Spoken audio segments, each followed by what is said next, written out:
अब एक बात है कि जब सत्संग दुर्लभ है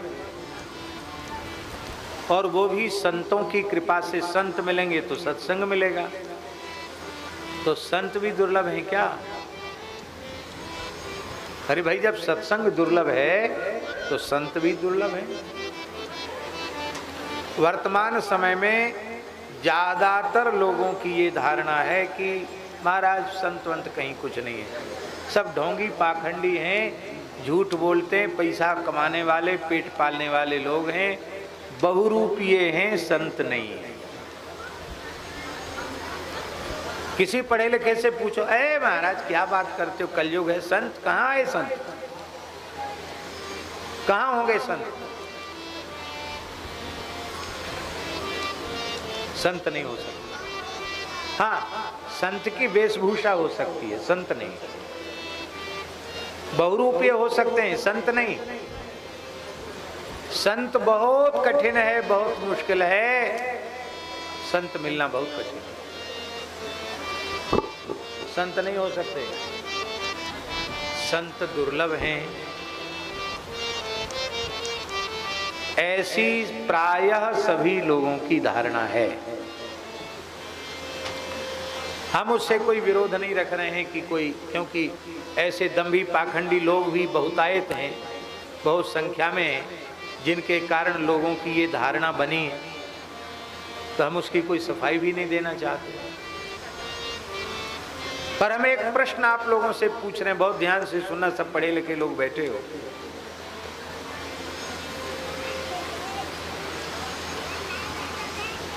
रामचरितमानस पर आपको श्रद्धा है कि नहीं? बोलो, विश्वास है कि नहीं? क्यों? क्यों का उत्तर दो। पुस्तकें तो बहुत हैं, बहुत कवियों ने लिखी, रामचरितमानस पर आपकी इतनी श्रद्धा क्यों, इतना विश्वास क्यों? क्योंकि जब रामचरितमानस भगवान की आज्ञा से लिखा गया, उस समय तुलसीदास जी महाराज काशी में विराज रहे थे, और काशी आज भी ज्ञानियों की नगरी है, विद्या का केंद्र है काशी। उस समय काशी के विद्वानों में हड़कंप मच गया, बोले तुलसीदास जी ने कि हिंदी की पोथी लिख दी, अब हमारे संस्कृत के पोथन्नों को कौन पूछेगा, इसका विरोध किया जाए। प्रबल विरोध हुआ रामचरितमानस। इतना विरोध न होता तो मानस इतना प्रसिद्ध भी नहीं होता। जिसका जितना विरोध होता वो उतना ज्यादा प्रसिद्ध हो जाता, ये विशेष बात है। बहुत विरोध हुआ रामचरितमानस का। उस समय काशी के श्री शंकराचार्य जी की परंपरा के एक बहुत बड़े महापुरुष थे, बहुत बड़े विद्वान थे, श्री मधुसूदन पाद सरस्वती। क्या नाम था उनका? श्री मधुसूदन पाद सरस्वती। उस समय के धरती के अद्वैत सिद्धांत के सबसे बड़े विद्वान थे, धरती के, काशी के नहीं। कौन ऐसा था जो भारतवर्ष में श्री मधुसूदन सरस्वती का नाम न जानता हो, जिनके ग्रंथ आज भी अत्यंत क्लिष्ट हैं मधुसूदन पाद सरस्वती के।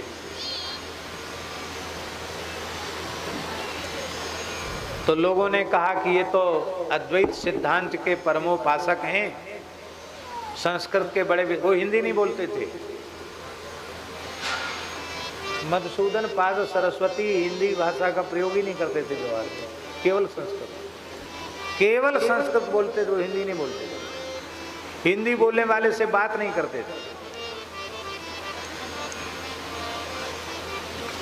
काशी के बड़े बड़े धुरंधर विद्वान गए, संस्कृत में उन्होंने कहा कि आप संस्कृत के प्रकांड विद्वान हैं, दर्शन शास्त्र के, वेदांत के प्रकांड पंडित हैं, आप हम सबके लिए आचार्य हैं, गुरु हैं। इस समय देव भाषा संस्कृत पर घोर संकट आ गया है। एक तुलसीदास नाम के महात्मा ने एक पुस्तक लिख दी है हिंदी में, और ये यदि लोगों में प्रचारित प्रसारित होगी तो संस्कृत की तो लुटिया डूब जाएगी। आप बचाओ संस्कृत भाषा को, संस्कृत साहित्य को बचाओ। क्या करें? तो क्या करो, खुली चुनौती शास्त्रार्थ की दो और उस ग्रंथ पर आप प्रतिबंध लगाओ। हिम्मत है जो उसका प्रचार प्रसार हो जाएगा। श्री मधुसूदन पाद सरस्वती जी ने कहा, पहले मैं पुस्तक देखूंगा, उसके बाद यदि उसमें ठीक नहीं है तो हम जरूर उसका विरोध करेंगे, लेकिन पहले ग्रंथ देखेंगे। बिना ग्रंथ देखे मैं टिप्पणी नहीं कर सकता, कुछ बोल नहीं सकता उसके बारे में क्या लिखा है। क्योंकि तुलसीदास जी भी सामान्य विद्वान नहीं है। तो लोगों ने उनको मानस जी की प्रति उनको प्रस्तुत की, और जब उन्होंने उसको आद्योपांत पढ़ा तो वे तो रोने लग गए। बोले इसमें क्या नहीं है, ज्ञान भक्ति वैराग्य का समुद्र है ये, सारे सनातन धर्म के सिद्धांत इसमें हैं। ये तो सनातन संस्कृति का, हिंदू संस्कृति का सर्वोत्कृष्ट ग्रंथ है।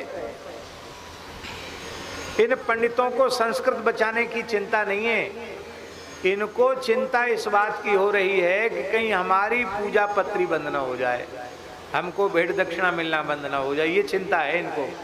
इनको धर्म की या संस्कृति की चिंता नहीं है, न संस्कृत भाषा की चिंता है। इनको हमारी पुरोहिताई पंडिताई पर असर ना आ जाए, इसकी चिंता है। समझ गए? मधुसूदन पाद सरस्वती विद्वान थे, उन्होंने पूरे ग्रंथ को देखा, तब उन्होंने एक श्लोक उस पोथी पर लिख दिया, क्योंकि उनकी तो भाषा ही संस्कृत थी। उन्होंने स्वरचित एक श्लोक मानस जी की पोथी पर लिखा, आनंद कानने यस्मिन, याद है श्लोक तो बोलो, आनंद कानने यस्मिन जंगमस्तुलसी तरुः कविता मंजरी भाति राम भ्रमर भूषिता। उन्होंने श्लोक लिखा, इस आनंद वन काशी में एक चलता फिरता तुलसी का पौधा है। वो तुलसी का पौधा कोई दूसरा नहीं, गोस्वामी तुलसीदास जी हैं। गोस्वामी तुलसीदास रूपी तुलसी का चलता फिरता पौधा है, जिसकी रामचरितमानस रूपी चौपाई उस तुलसी के पौधे की मंजरी है, और उस पर राम जी भंवरा बन के मंडरा रहे हैं। ऐसा ग्रंथ तो न भूतो और न भविष्यति, न आज के पहले कभी उत्पन्न हुआ, न आगे होगा। पंडितों को फटकार के भगाया उन्होंने, तो बोले तुमको कोई चिंता नहीं है, आगे हम समय देख रहे हैं, संस्कृत भाषा बहुत क्षरण हो जाएगी, संस्कृत का ज्ञान लुप्त हो जाएगा, और उस समय इस हिंदी ग्रंथ के माध्यम से ही सनातन धर्म बचेगा। रामचरितमानस नहीं होता तो हिंदू धर्म की स्थिति जो है ये न होती। इसलिए इसका विरोध करना, ये भगवान का विरोध करना है, धर्म का विरोध करना है। मैं इसका विरोध नहीं कर सकता, मैं समर्थन करता हूं। बहुत हताश निराश हुए, अरे बोले अब समझ में आ गई, आखिर तो ये महात्मा है, महात्मा एक हो गए। ऐसा होता है, झगड़ा होता है तो फिर ये होता भाई ये गृहस्थी है, हम महात्मा है, तो महात्मा का पक्ष लेंगे, गृहस्थी का क्यों पक्ष लेंगे। हमें अपने जीवन की एक बात याद आ गई। हम अपने विद्यार्थी जीवन में पूज्य गुरुदेव भक्तमाली जी के चरणों में थे, तो एक महात्मा, वेश तो उनका महात्मा का ही है, आज भी है, वो इतनी अधिक ईर्ष्या करते थे, इतनी अधिक ईर्ष्या करते थे कि हमने आज तक कभी कुछ बोला नहीं, आज पहली बार बोल रहा हूं। वो इसी कोशिश में 24 घंटा रहते थे कि किसी तरह से इतना परेशान करें इसको, भाग जाए यहां से, निकल जाए यहां से, भाग जाए।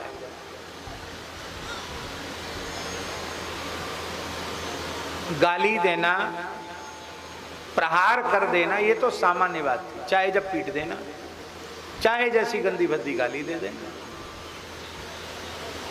मेरा पक्ष वहां कौन ले, हम एक तरफा सहन करते थे। उसका एक कारण यह भी था कि हमसे पहले तमाम लोग महाराज जी से पढ़ रहे थे व्याकरण, और हम जब पढ़ना शुरू किए तो 4-6 महीने के बाद ही महाराज जी ने कहा हम तो बहुत आगे बढ़ गए। आपको सुनकर आश्चर्य होगा, शायद लोग विश्वास नहीं करेंगे। हमने जब व्याकरण पढ़ना आरंभ किया तो अर्थ सहित एक दिन में संज्ञा प्रकरण कंठस्थ किया, 2 दिन में अच्छंदी वृत्ति सूत्र अर्थ सहित, 2 दिन में हल संधि, 1 दिन में विसर्ग संधि। तो हमारा तो भुआदी में पाठ चला गया, 4 महीने में तो भुआदी में पाठ चला गया हमारा। महाराज जी कहते थे पंडित जी तो लगता पढ़े पढ़ाया है, केवल छूना पड़ रहा पोथी को। अब व्याकरण तो बड़ा कठिन विषय है, तो जो बेचारे 1-2 साल से पढ़ रहे थे उनके लिए महाराज जी कहते अब पंडित जी से पढ़ लेना। तो उनको तो बेइज्जती हो गई, जो 2 साल से पढ़ रहा है वो 4-6 महीना पहले आया, उसको कहते उससे पढ़ लो। तो महाराज जी थोड़े दिन बाद तो जैसे ही हमारी लघु सिद्धांत पूरी हुई, महाराज जी कहते अब तो पंडित जी ही पढ़ाएंगे, हमको उतनी फुर्सत भी नहीं है, इनसे ही पढ़ लो। तो वो जो हमसे चिढ़ता था, चिढ़ते थे, उनको भी महाराज जी ने यही कहा अब तो हमको समय नहीं है, बहुत अच्छे तरीके से पंडित जी पढ़ाते हैं, इनसे पढ़ लो। तो हम पढ़ाने लगे। महाराज जी ने कहा इनको पढ़ा दो, हम उदास हैं, इनको पढ़ा दो। मैंने कहा ठीक है पढ़ा देते हैं। हमने को ये कहना चाहिए था कि महाराज जी फूटी आंख तो हमको देखता नहीं, चाहे जितनी गंदी भद्दी गाली देता है, कई बार हाथ भी छोड़ देता है, और कोई हमारे पक्ष से आप भी कुछ नहीं बोलते हो, ये हमको कहना चाहिए। लेकिन ये मर्यादा नहीं कि गुरुजी से ऐसा बोले। तो हमने तो जो आज्ञा कहा ठीक है आपकी जय, जो आज्ञा महाराज जी की आज्ञा से हम उनको पढ़ाने लगे। तो पढ़ाने वाला ये बात कहता है, उससे पढ़ने वालों को बुरा नहीं मानना चाहिए, समझे।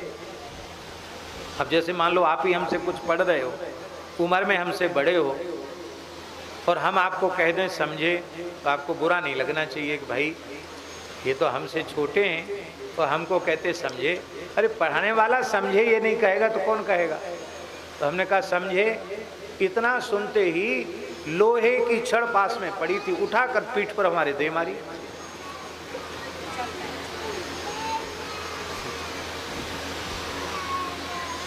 साला विद्यार्थी हमको कहता समझे।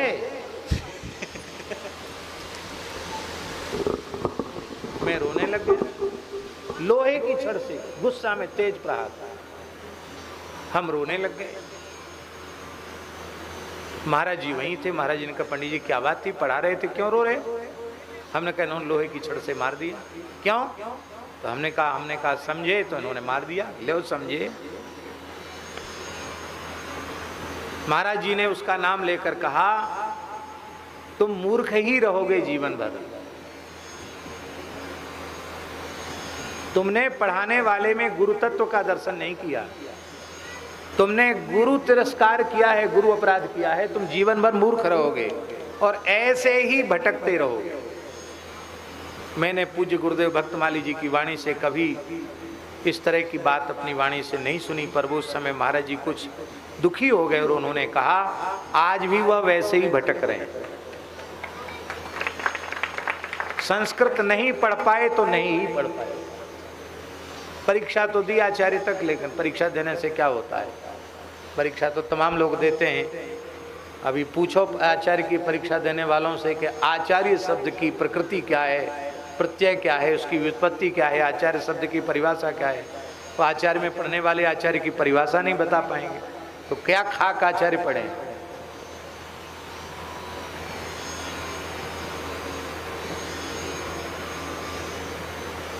तो प्रहार कर दिया।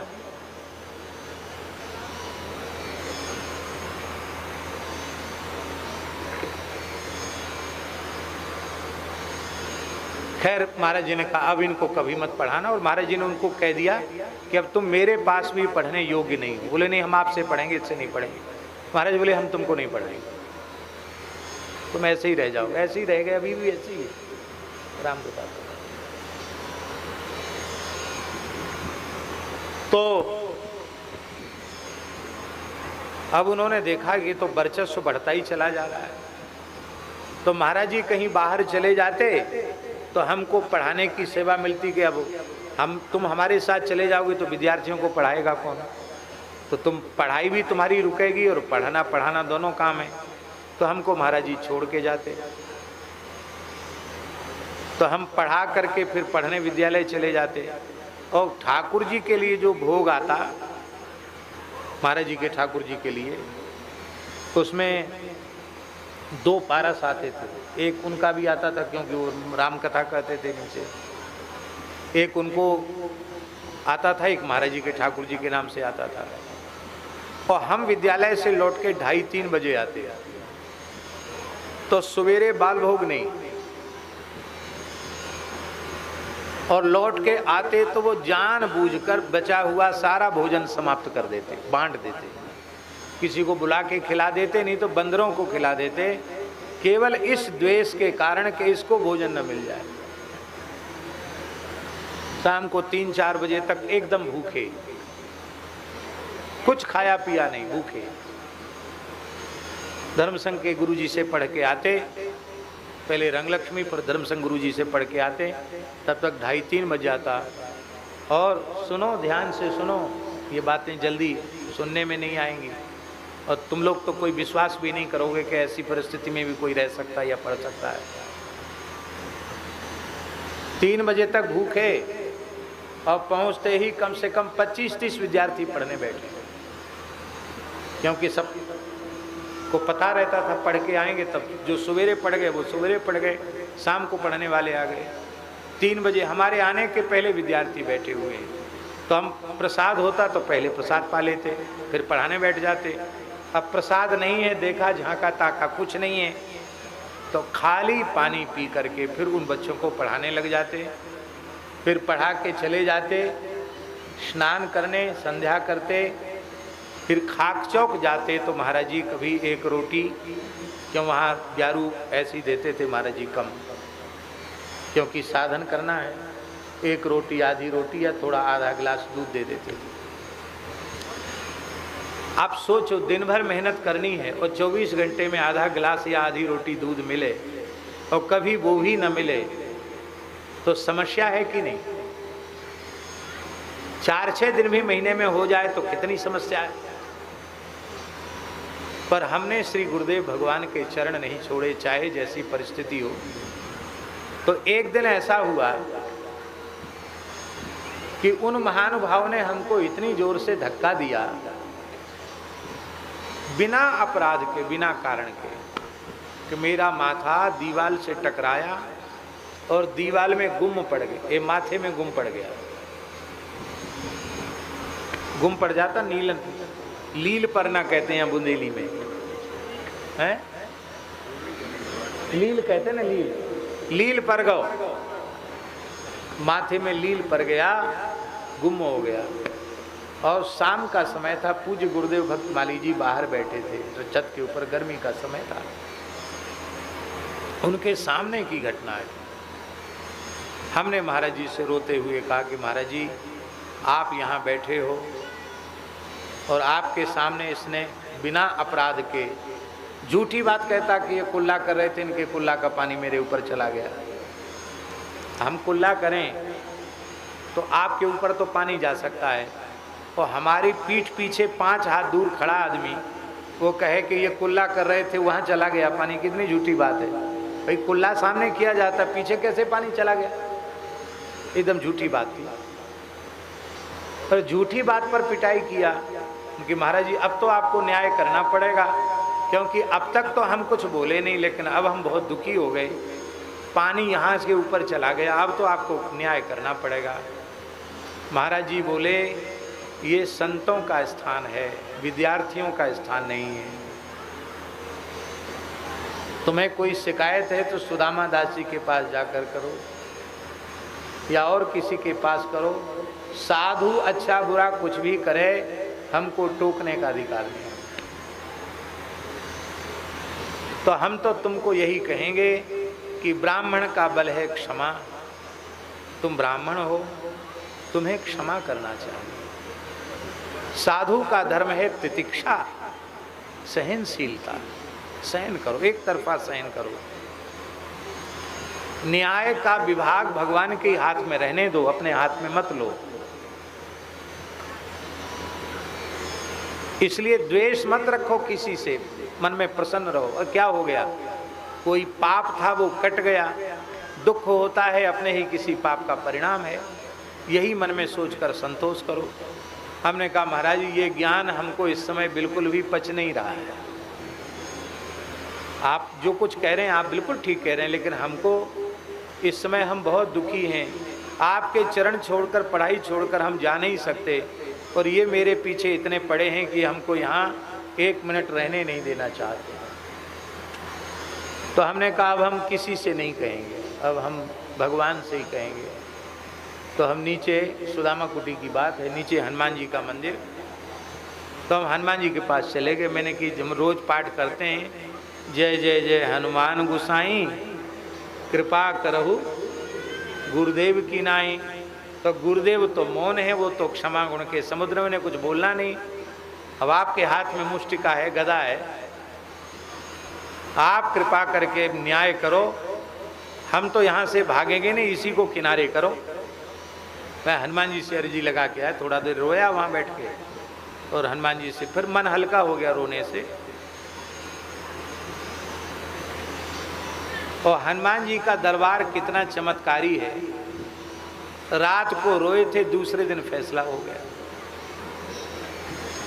फैसला क्या हुआ, खपाटिया कुंज के पास उन महात्मा ने कोई जमीन खरीदी थी, उसमें मल्लाहों का कब्जा था। मल्लाह जानते हो ना, केवट, केवट मल्लाह, धीमर, रैंकवार भी कहते हैं ना, उनका कब्जा था। तो ये गए वहाँ अपनी बाउंड्री फाउंड्री कुछ करने के लिए, रजिस्ट्री तो करवाई ली थी। उन्होंने किया, भयंकर पिटाई किया, हमको पीटा। तो हनुमान जी ने कहा हम मल्लाहों से पिटवा देते हैं तुमको। अच्छी धुनाई हुई, जोर की पिटाई, और वो जमीन पर पैर ही नहीं रख पाए, धरे रहो लिखा पड़ी। एक कहावत है ना, गुंड बड़ो परमेश्वर थे, उनसे किसकी पेश चलेगी। वो कुछ नहीं हुआ, जमीन भी कुछ नहीं, हाथ में जमीन पर कोई कब्जा ही नहीं हो पाया। और इतना ही नहीं, उन्होंने पीटा भी, और वो सब के सब झुंड, जमुना किनारे की मल्ला, वो सब के सब लाठी ले लेके आश्रम में हो रहा है झगड़ा करने के लिए।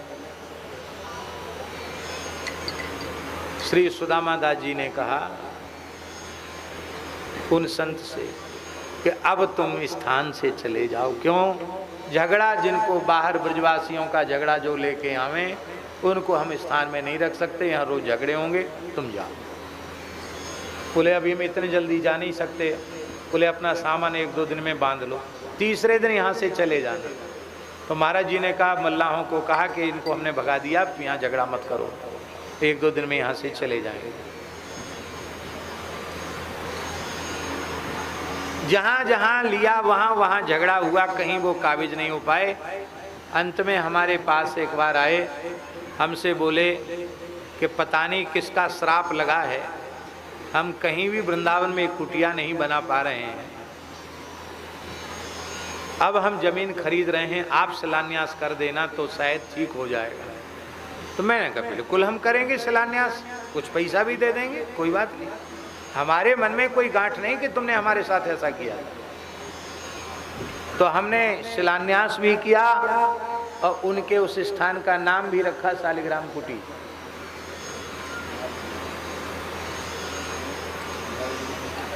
तो आज भी वही व्यक्ति पीछे लगा हुआ।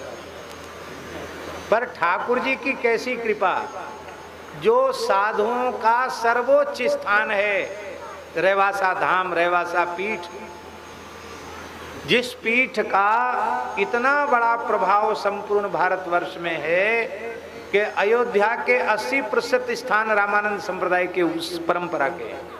पूरे भारतवर्ष के 80% स्थान उस परंपरा के हैं, लाखों साधु उस परंपरा में हैं। आप इसी से सोच लीजिए कि इस समय जो देश के बहुत ऊंचे पदों पर प्रतिष्ठित हैं, ऐसे लोग भी लालायित थे कि हमको वहां बैठने का अवसर मिल जाएगा। और हमने तो सपने में भी नहीं कभी सोचा था, लेकिन श्री भगवान अग्रदेवाचार्य जी की इच्छा, श्री स्वामी राघवाचार्य जी महाराज की कृपा, और न चाहते हुए हमको उसको स्वीकार करना पड़ा। वह ऐसा अद्भुत स्थल है रेवासा धाम, जहां जानकी जी के नूपुरों की ध्वनि आज भी सुनाई पड़ती है।